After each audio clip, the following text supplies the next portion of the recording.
안녕하십니까? 오늘 이 이야기가 여러분의 마음에 작은 위로와 깊은 평안을 가져다 주기를 기도합니다. 만약 이 말씀이 당신의 영혼에 울림을 준다면 이 귀한 메시지를 주변의 소중한 이들과 함께 나누어 주십시오. 하나님의 은혜와 축복이 당신의 삶에 가득하기를 소망하며 오늘의 이야기를 시작하겠습니다. 여러분, 혹시 근심이 가장 나쁜 때를 골라 찾아온다는 생각 해보신 적 있으신가요? 바로 지금 우리에게 명철한 정신과 창의적인 사고력이 절실히 필요한 위기의 순간에 근심은 마치 태양을 가리는 먹구름처럼 우리에게 다가옵니다. 우리는 근심이라는 감정에 대해 경계해야 합니다. 그것은 보이지 않는 살인자와 같아서 우리의 영혼을 서서히 갉아먹기 때문입니다. 하지만 기억하십시오. 가장 거센 폭풍우 속에서도 평안은 존재합니다. 예수 그리스도께서는 당신을 삼킬듯이 몰아치는 거친 바람과 파도를 다스리시는 주인이십니다. 하나님께서는 당신을 두렵게 하는 바로 그 바람과 파도를 사용하여 당신을 축복하시고 구원하실 것입니다. 사전에서 근심이라는 단어를 찾아보면 정신적 고통으로 괴롭히다라고 정의되어 있습니다. 한 대학생 아들이 먼 타지에 계신 아버지에게 전보를 보낸 이야기가 있습니다. 전보의 내용은 이러했습니다. 아버지, 큰 교통사고를 당했어요. 두 다리와 두 팔이 모두 부러져서 지금 병원에 전신깁스를 하고 누워 있습니다. 상대방 차에 타고 있던 4명도 중상을 입었고 그들의 변호사가 곧 아빠 차로 인한 거액의 소송을 위해 연락할 겁니다. 아버지가 이 글을 읽고 심장이 철렁 내려앉았을 바로 그 순간 전보는 이렇게 이어졌습니다. 사실 이건 다 거짓말이에요. 아빠, 저는 그냥 학교에서 낙제해서 F학점을 받았어요. 내일 집에 갈게요. 사랑하는 아들이, 이것이 바로 정신적 고통입니다. 만약 제 아들이었다면 집에 돌아왔을 때 그 정신적 고통은 몇 배로 커졌을 겁니다. 근심은 절대로 과거를 바꿀 수 없습니다. 하지만 현재를 망칠 수는 있습니다. 근심이 당신을 예정보다 일찍 데려다 줄 수 있는 유일한 장소는 바로 공동묘지입니다. 우리가 어찌할 수 없는 일에 대해 걱정하는 것은 쓸모없는 짓이며 우리가 해결할 수 있는 일에 대해 걱정하는 것은 어리석은 짓입니다. 그럴 시간에 행동으로 문제를 해결하고 걱정을 멈추어야 합니다. 사실 근심의 본질은 이것입니다. 내 뜻대로 되지 않는 무언가에 대한 불만, 즉 하나님을 향한 개인적인 짜증입니다. 만약 하나님께서 모든 것을 주관하시고 당신이 그분의 자녀라면 당신이 겪는 모든 문제는 어쩌면 주님을 신뢰하는 법을 배우기 위한 세미나일지도 모릅니다. 사도 바울은 인류 역사상 근심에 대한 가장 심오한 말씀을 남겼습니다. 빌립보서 4장 6절 말씀을 함께 읽어보겠습니다. 아무것도 염려하지 말고 다만 모든 일에 기도와 간구로 너희 구할 것을 감사함으로 하나님께 아뢰라. 사랑하는 하나님 아버지, 예수 그리스도의 이름의 권세로 기도합니다. 이 자리에 함께하는 모든 이들에게, 그리고 이 말씀을 듣고 있는 모든 이들에게 기쁨의 영, 평화의 영, 그리고 확신의 영이 충만하게 임하여 주시옵소서. 비록 우리가 살아가는 이 시대가 혼란스럽다 할지라도 하늘의 하나님께서 모든 것을 주관하고 계심을 믿습니다. 그러므로 우리는 기뻐하고 즐거워할 것입니다. 아멘. 사도 바울의 선포를 다시 들어보십시오. 아무것도 염려하지 말라. 이 구절은 제가 가장 좋아하는 말씀 중 하나입니다. 지친 하루의 일을 마치고 머리를 기댈 때에 푹신한 베개처럼 저에게 위안을 주었고 발이 미끄러운 곳에 서 있을 때 기댈 수 있는 튼튼한 지팡이가 되어 주었으며 치열한 전투의 날에는 견고한 요새가 되어 주었습니다. 이 얼마나 안심이 되고 위로가 가득한 말씀입니까? 어머니의 품처럼 따뜻하고 지금 당신이 겪고 있는 거친 폭풍보다 더 강합니다. 아무것도 염려하지 마십시오. 우리 하나님은 보좌에 앉아 계십니다. 당신이 마주한 거인보다 더 크시며 당신과 당신의 가족을 공격하는 질병보다 더 위대하십니다. 당신이 개인적으로 겪는 문제나 당신의 회사가 직면한 위기보다 더 크십니다. 당신의 가정을 갈라놓는 분열보다 당신이 현재 겪고 있는 재정적 압박보다 더 위대하십니다. 우리 하나님은 공급자이십니다. 길을 만드시는 분이십니다. 악마의 권세보다 더 크시며 상한 마음을 치유하시는 분이십니다. 길을 아시는 선한 목자이시며 가장 위대한 분보다 더 위대하시고 가장 강한 자보다 더 강하시며 가장 높은 자보다 더 높으시고 가장 지혜로운 자보다 더 지혜로우신 하늘의 하나님이십니다. 너무나 많은 그리스도인들이 과거에 일어난 일 때문에 자기 연민의 늪에 빠져 허우적거립니다. 과거의 실패를 걱정하지 마십시오. 하나님의 은혜는 당신의 가장 큰 죄보다 더 큽니다. 하나님은 당신의 미래를 결정하기 위해 당신의 과거를 참고하지 않으십니다. 당신의 결혼 생활에 대해 걱정하지 마십시오. 당신과 당신의 배우자가 하나님의 말씀에 순종한다면 당신의 결혼은 지옥의 불길을 통과하더라도 구원받을 수 있습니다. 그러나 하나님의 말씀을 떠나 산다면 수천 명의 상담가나 세상의 그 어떤 것도 그 결혼을 구할 수 없습니다. 성경책이 달아해질 정도로 읽는 사람의 인생은 결코 해지지 않습니다. 이 거룩한 책을 얼마나 자주 읽으십니까? 모든 염려를 주께 맡기십시오. 주님께서 당신을 돌보시기 때문입니다. 당신의 짐을 주께 맡기십시오. 그가 당신을 붙드실 것입니다. 사도 바울은 주 안에서 항상 기뻐하라. 내가 다시 말하노니 기뻐하라고 말했습니다. 선택에 의해 기뻐하십시오. 아무것도 염려하지 마십시오. 다윗 왕은 이렇게 노래했습니다. 이 날은 여호와께서 정하신 것이라. 이 날에 우리가 즐거워하고 기뻐하리로다. 여호와는 나의 빛이요 나의 구원이시니 내가 누구를 두려워하리요. 여호와는 내 생명의 능력이시니 내가 누구를 무서워하리요. 군대가 나를 대적하여 진칠지라도 내 마음이 두렵지 아니하며 전쟁이 일어나 나를 치려 할지라도 나는 여전히 태어나리로다.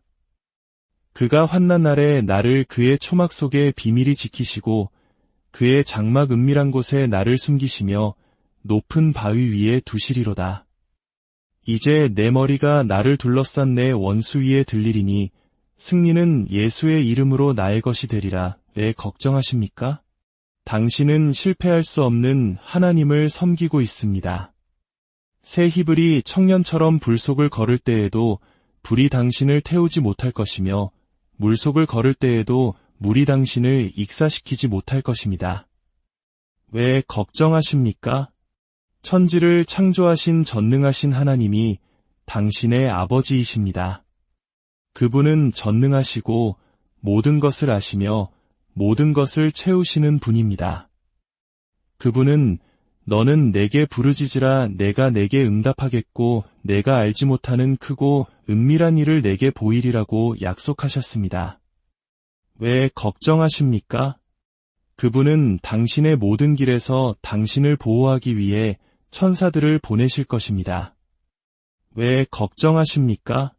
당신은 전능하고 삶을 변화시키며 귀중한 예수 그리스도의 보혈로 덮여 있습니다. 당신이 잠자리에서 뒤척일 때조차 악마들은 두려움에 떱니다. 왜 걱정하십니까? 당신은 성령의 능력으로 기름 부음 받았습니다.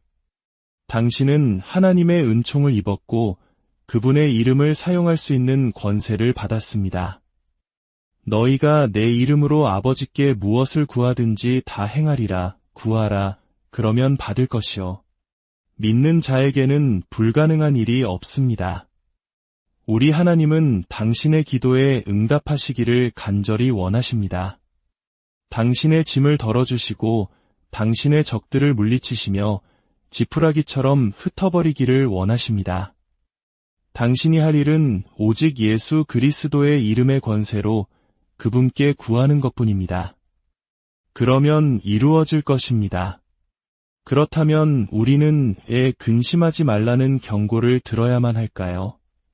근심은 근본적으로 죄이기 때문입니다. 근심은 두려움에 대한 믿음입니다. 다시 말하겠습니다.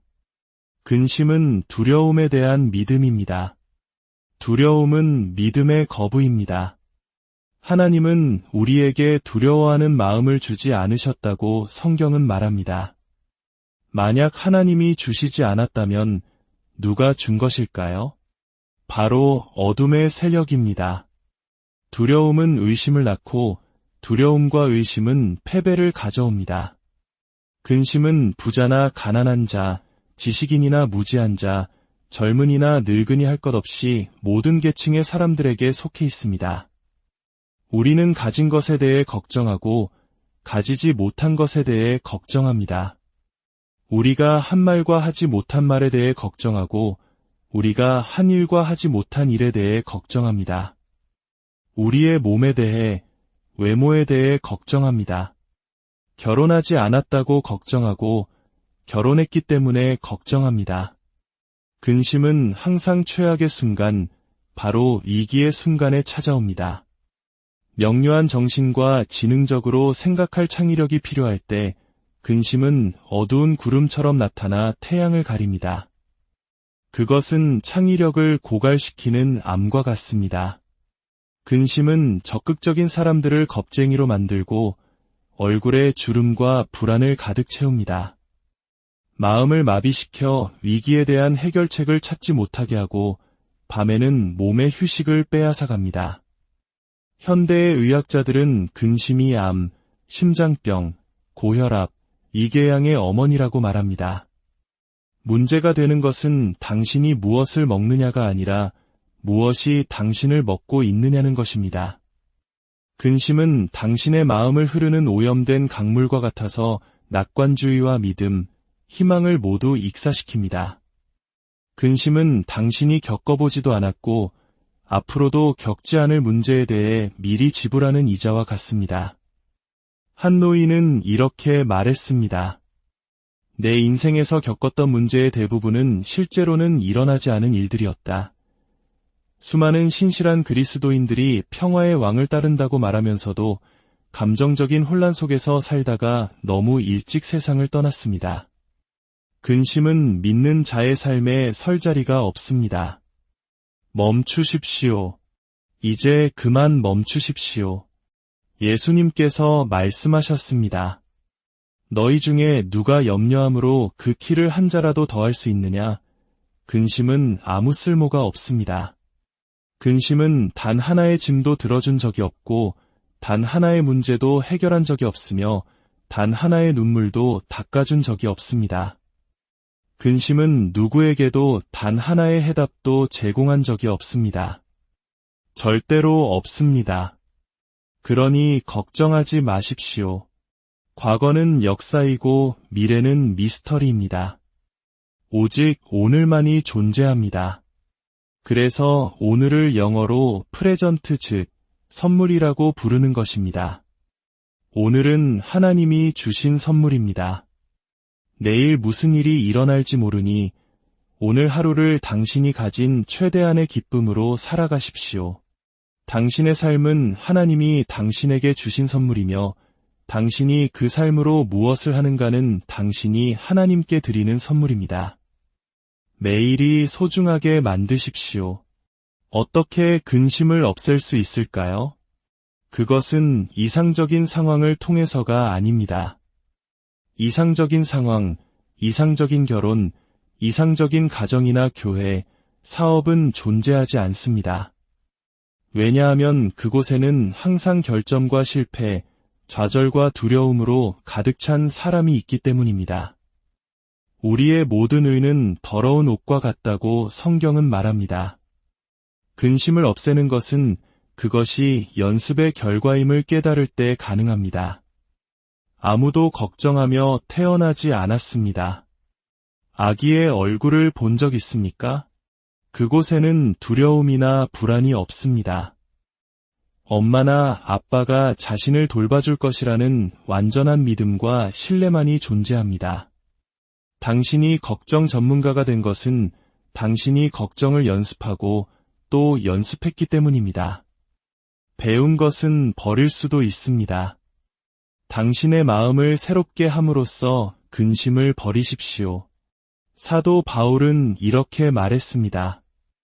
무엇에든지 참되며 무엇에든지 경건하며 무엇에든지 옳으며 무엇에든지 정결하며 무엇에든지 사랑받을 만하며 무엇에든지 칭찬받을 만하며 무슨 덕이 있든지 무슨 기림이 있든지 이것들을 생각하라. 당신은 당신이 생각하기로 선택한 바로 그 사람입니다.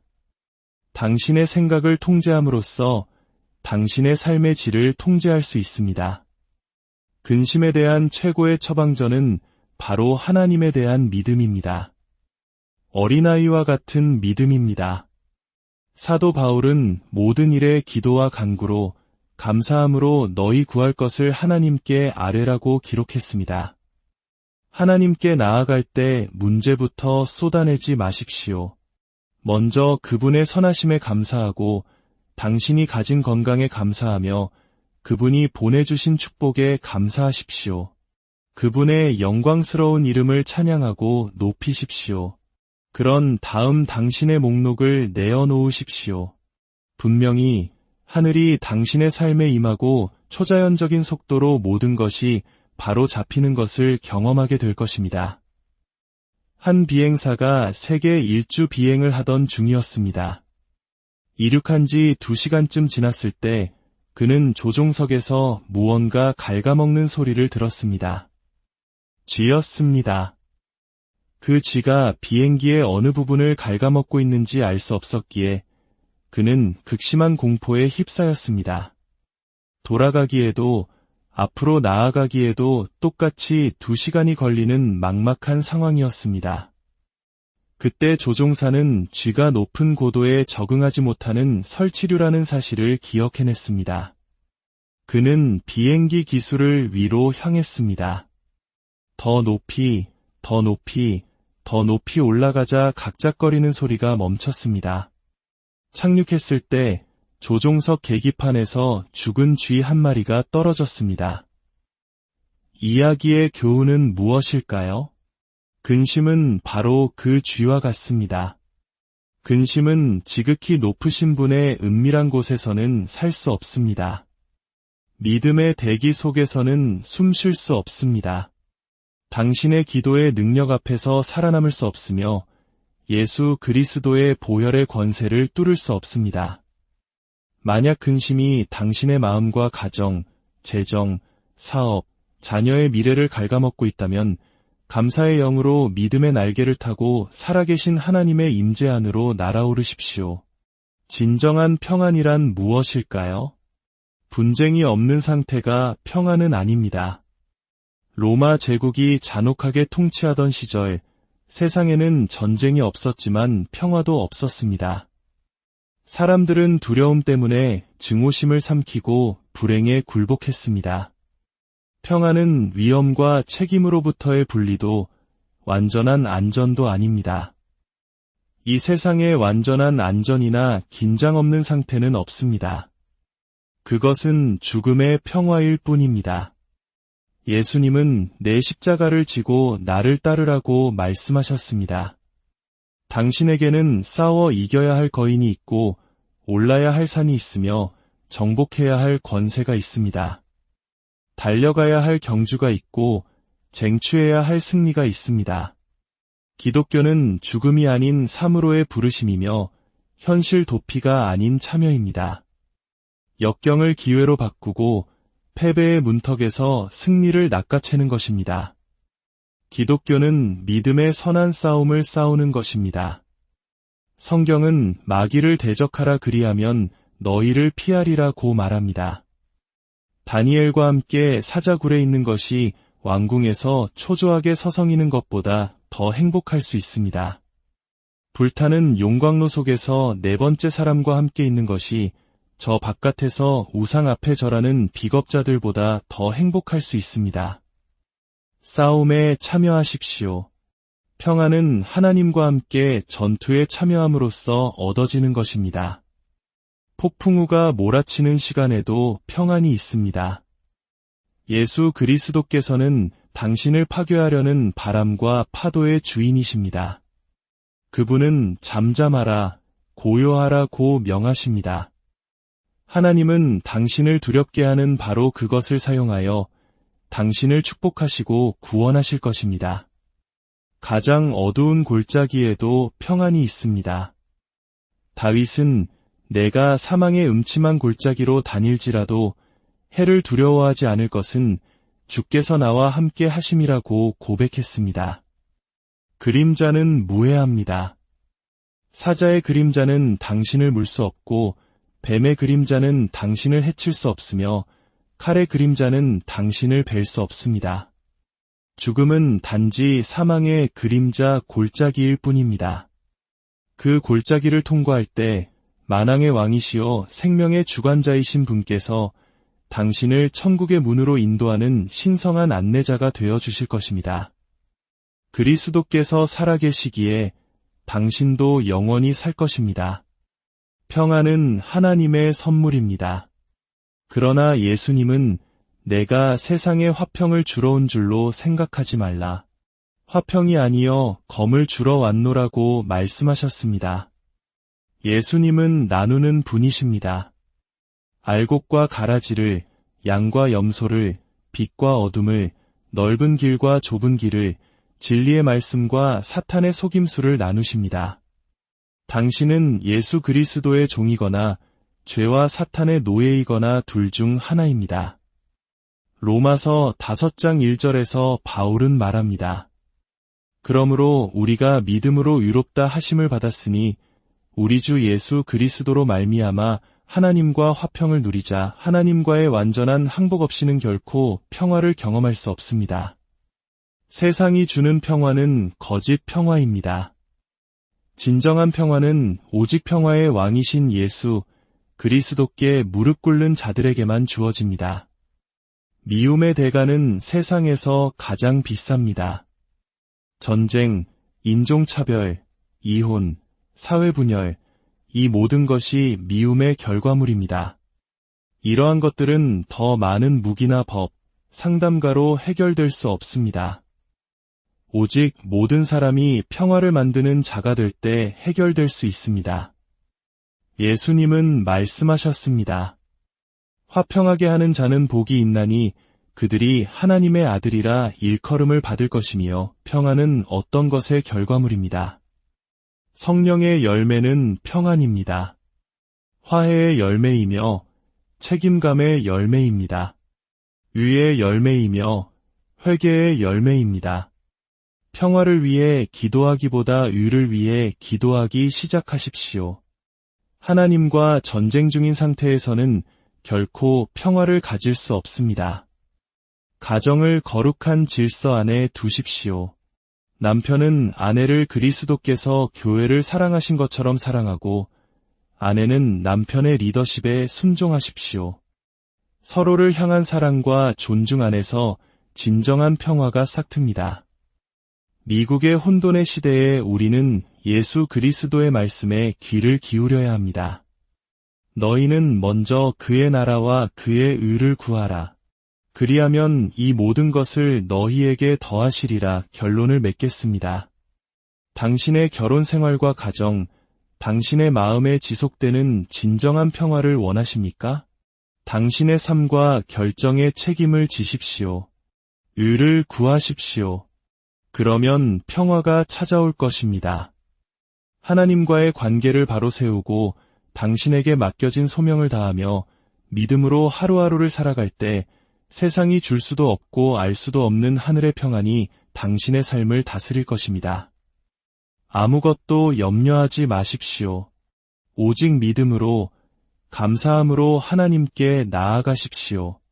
그분께서 당신의 모든 길을 인도하시고 지키실 것입니다. 하나님의 크신 사랑과 평강이 이 말씀을 듣는 모든 분들 위해 영원히 함께 하시기를 예수 그리스도